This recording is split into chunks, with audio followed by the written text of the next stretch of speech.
So you're at the supermarket buying your weekend groceries, and a Boy Scout comes up to you and asks if you'd like to buy a ticket to a Boy Scout event they're having later that evening.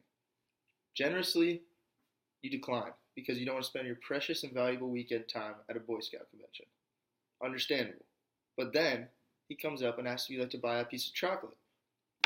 Feeling bad for him, you accept.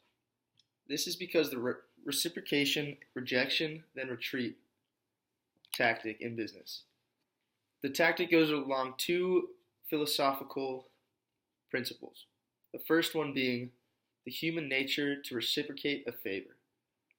So going back to the example of the Boy Scout, he starts off with buying the ticket, probably knowing that you're not going to want to go there, knowing you don't know the kid or you have no relative background with Boy Scouts.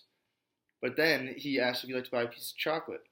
Feeling bad for him, you accept the chocolate, even though you're not hungry, maybe don't even like chocolate.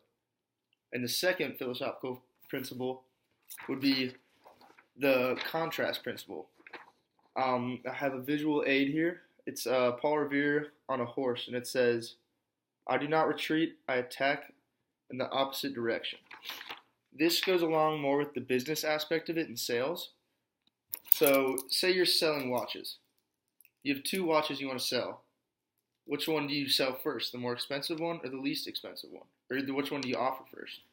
You'd offer the $500 one first.